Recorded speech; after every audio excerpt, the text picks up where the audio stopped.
Bienvenue dans Sacrée Sexualité, le podcast où on parle de sexualité, mais pas comme à la télé. Je m'appelle Livia Quero, je suis écrivaine, je suis coach en sexualité et je suis aussi très fan de comédies romantiques. Et tu vois, dans les comédies romantiques, le sexe c'est toujours automatique, fluide, génial et parfait. Et ça ressemble pas trop à la réalité. On ne nous montre pas tous les moments maladroits, compliqués, qui sont durs à naviguer. Et on ne nous montre pas non plus toute la dimension magique, sacrée de la sexualité qui va bien au-delà de mélanger les corps. Eh bien, tu sais quoi, dans ce podcast, c'est exactement ce qu'on va faire. On va parler des choses qui sont un peu compliquées, un peu difficiles et dont personne ne parle jamais. Et en même temps, on va parler de la dimension spirituelle, énergétique de la sexualité qui en fait un outil qui te permet de te reconnecter à qui tu es et qui impacte tous les aspects de ta vie. Je suis très heureuse de t'accueillir dans ce podcast et je te dis à tout de suite pour l'épisode du jour. Hello, bienvenue dans ce nouvel épisode de Sacrée Sexualité. Je suis ravie de vous retrouver et aujourd'hui on va parler des différents types de traumas qui peuvent affecter votre sexualité. Alors vous le savez, ici on parle de sexe mais pas comme à la télé, du coup on parle aussi de la difficulté. Et l'une des difficultés qu'on peut rencontrer dans l'exploration de notre sexualité, c'est que du trauma peut émerger. Donc déjà, dans un premier temps, je vais vous réexpliquer la définition du trauma, enfin celle que moi j'applique, parce qu'on peut avoir plusieurs visions de ce qu'est le trauma, comme ça on est sur la même longueur d'onde et on ne se confond pas. Et ensuite, je vais vous montrer comment la sexualité peut affecter par différents types de traumas qui ne sont pas forcément sexuels. Quand on parle de traumas qui affectent la sexualité, c'est pas forcément des traumas qui arrivent dans la sexualité. Mais vous inquiétez pas, vous allez mieux comprendre alors que je vous explique. C'est parti. Ok, donc déjà, qu'est-ce qu'un trauma ? C'est important de ne pas confondre le trauma avec le traumatisme. Le traumatisme, c'est ce qui va se passer à l'instant T. C'est l'événement traumatique. Par exemple, je fais un accident de voiture, je me cogne la tête, j'ai un traumatisme crânien.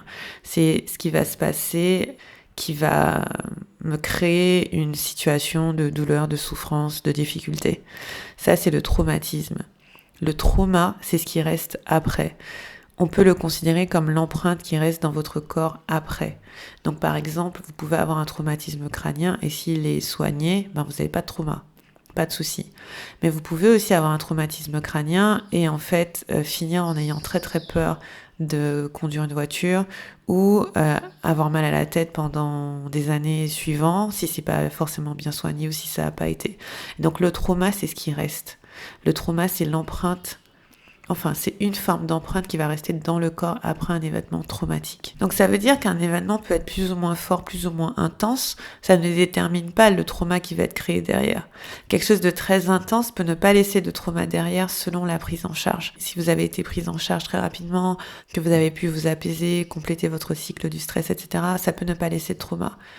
Si par contre quelque chose de grave s'est passé et qu'il n'y a pas eu la prise en charge nécessaire, etc., ça peut laisser du trauma.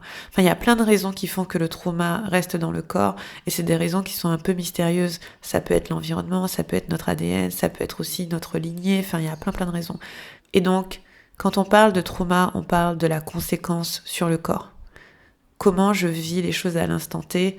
Et qu'est-ce qui fait que certaines choses sont plus ou moins difficiles pour moi, certaines de mes réactions vont être plus ou moins fortes selon les situations. S'il y a du trauma, c'est que mon corps n'a pas encore complètement digéré ce qui s'est passé, si je peux l'expliquer d'une façon hyper simple. Après, il y a plein de définitions du trauma, mais c'est avec celle-là que moi je travaille. Donc le premier type de trauma qui affecte la sexualité, sans surprise, c'est le trauma sexuel. Donc ça veut dire que c'est un événement qui est arrivé dans la sexualité qui cause le trauma. Un viol, une agression sexuelle, un dépassement de limite. Et quand je parle de dépassement de limite, ça peut être une agression, mais ça peut être aussi quelque chose qui se passe même pas dans le physique. Ça peut être que vous étiez en train de vous masturber, quelqu'un a ouvert la porte sans vous demander votre consentement et ça a créé de la honte. Ça peut être aussi des choses qu'on vous a dites par rapport à la sexualité, des choses que vous avez entendues, et par exemple c'est mal. J'ai plusieurs de mes clientes à qui on a dit des choses horribles sur la sexualité en grandissant, où la honte a été créée dans le corps, et alors qu'il n'y avait même pas d'événement traumatique qui était physique. Donc le trauma sexuel, c'est un trauma qui est créé dans l'espace de la sexualité. Et en général, ce que ça va faire, c'est que on va être hyper vigilant par rapport à la sexualité, on va avoir vraiment du mal à s'ouvrir, on va avoir du mal à être vulnérable. Ou bien on va être tout l'inverse. On va pas avoir beaucoup de limites et avoir du mal à les poser. Et donc là, en général, quand il y a du trauma sexuel, notre gros travail, c'est un travail de réparation de limites. Et c'est celui que je fais avec, je dirais, un tiers, la moitié de mes clientes. C'est le gros du boulot. C'est réparer les limites pour refaire confiance à notre oui, refaire confiance à notre non, refaire confiance à notre corps qu'il est capable de s'écouter. Ça, c'est le premier type de trauma avec lequel on va travailler. C'est le trauma qui est directement lié à la sexualité. Ensuite, un type de trauma qui est assez courant, c'est ce qu'on appelle du trauma développemental. Donc le trauma développemental, c'est le trauma qui arrive dans l'enfance. Enfin, c'est l'événement a eu lieu dans l'enfance, en général avant 8 ans, avant 8-9 ans. Ça peut être aussi du trauma sexuel développemental, mais pas toujours. Par exemple, là, on va être plutôt dans un territoire de négligence. Mes besoins n'ont pas été remplis, mes besoins n'étaient pas importants, on m'a pas laissé parler, je ne comptais pas, je ne vaux rien. Et ça, malheureusement, c'est tellement courant, surtout chez les femmes et les personnes à vulve, ça arrive assez régulièrement qu'on leur ait dit que, en fait, être une femme c'est nul et ça compte pas, vaut mieux être un homme. Ça, c'est une chose que je vois, je dirais pas de façon courante, mais quand même assez régulièrement. Et donc, trauma développemental, c'est de la négligence très souvent. On s'est pas occupé de moi. Et donc, je ne compte pas et mes besoins ne comptent pas.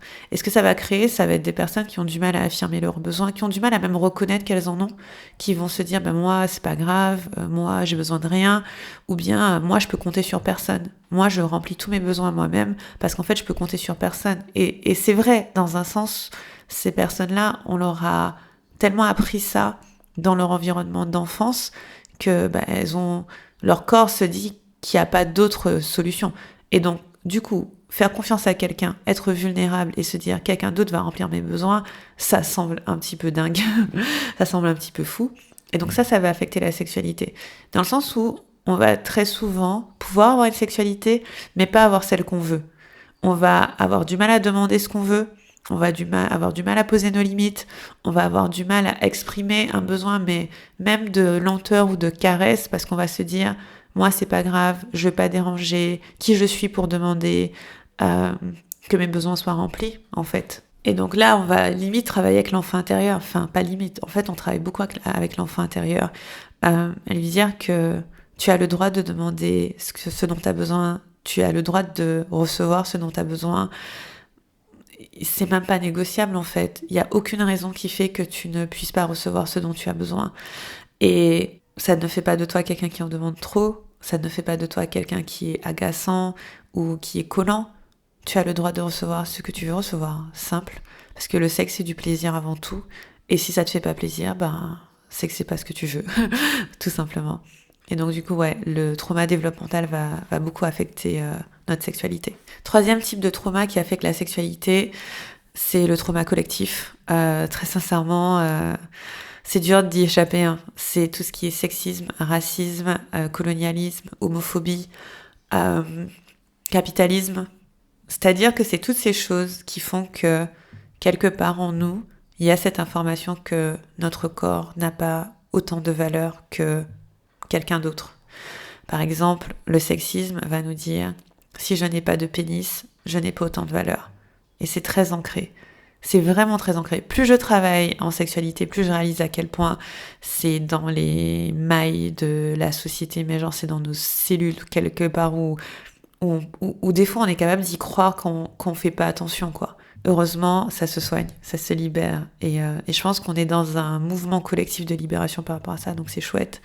Le racisme, bien sûr, moi je suis une femme noire, c'est dur. Franchement, des fois c'est vraiment dur de voir comment la société va projeter sur les personnes racisées, les personnes non blanches, des choses qui sont en fait stupides, fausses, qui n'ont aucun sens, mais qui sont juste de l'invention. de l'invention. Et le truc, c'est qu'on peut ressentir ce racisme dans le corps. Et ça affecte notre sexualité. Ça affecte le fait qu'on croit qu'on est assez, qu'on a de la valeur. C'est dingue. Un truc que je vois souvent, c'est presque ce besoin de validation de personnes blanches pour se dire qu'on a de la valeur. C'est vraiment dur à vivre des fois. Et Et ça affecte notre sexualité. On a le capitalisme aussi. Le capitalisme qui, quelque part, dans son extrême, va nous faire passer le message qu'on a de valeur que parce qu'on produit quelque chose.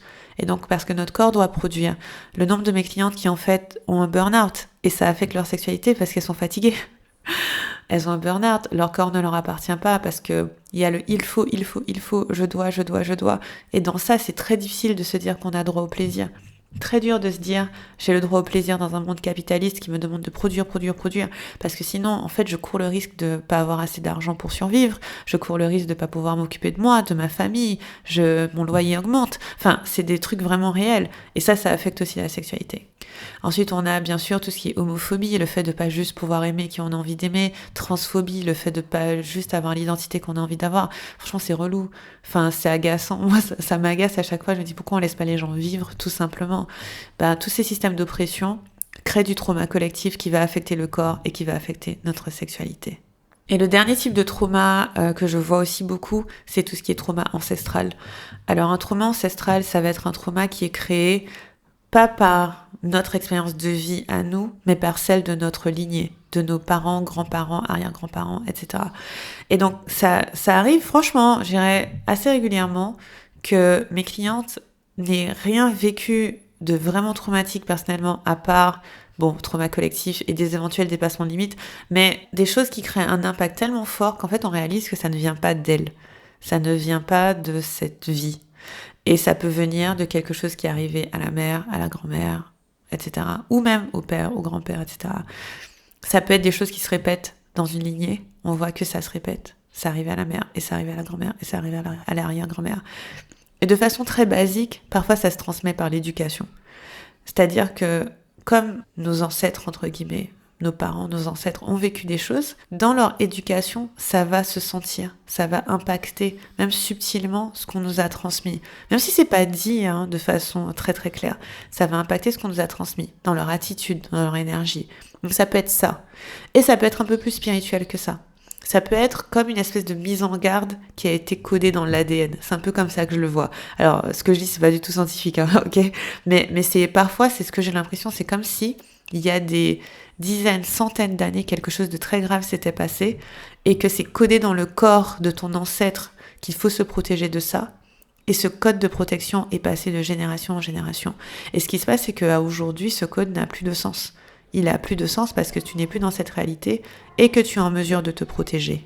Après, tu as aussi des traumas ancestraux qui sont collectifs. Par exemple, le trauma de l'esclavage, c'est un trauma collectif ancestral. C'est-à-dire que si tu es, entre guillemets, descendant d'esclaves, tu peux quelque part encore avoir cette empreinte dans le corps, alors que c'est un trauma collectif.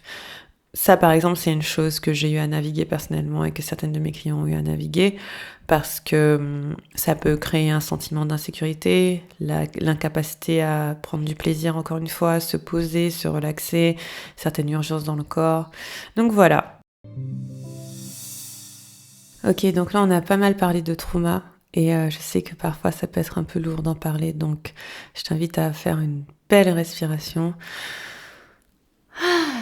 À relâcher un peu le corps et juste à prendre le temps de te situer dans l'espace. Est-ce qu'il fait nuit? Est-ce qu'il fait jour? Peut-être sentir la surface sur laquelle tu es assise ou tes pieds sur le sol si tu es debout, juste pour te rappeler que tu es ici, tu es maintenant. Et c'est pas parce qu'on parle de trauma que ça veut dire que t'en as et que si tu en as, c'est pas du tout une fatalité. Le trauma, c'est un mécanisme de protection du corps. C'est une façon pour lui de s'assurer qu'il est en alerte si quelque chose devait se reproduire. Et donc le trauma, c'est assez intelligent quelque part, dans le sens où il est mis en place pour te protéger. Et ça ne veut pas dire que ton identité, c'est le trauma. Le trauma ne définit pas ton identité. Le trauma, c'est juste un mécanisme du corps. Et il y a le moyen de le libérer, il y a le moyen de l'apaiser. Ça s'appelle la résolution des traumas, c'est le résoudre, aller au bout.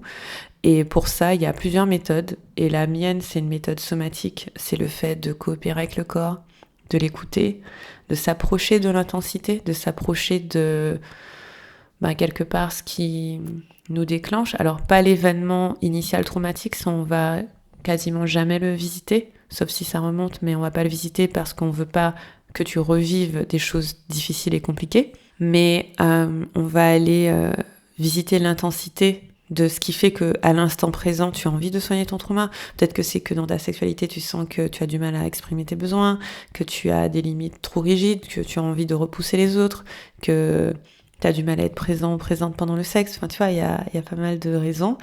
Et donc on va plutôt regarder ça, ce qui est intense, et surfer la vague. Surfer la vague en faisant confiance à ton corps. En fait, le corps est hyper intelligent.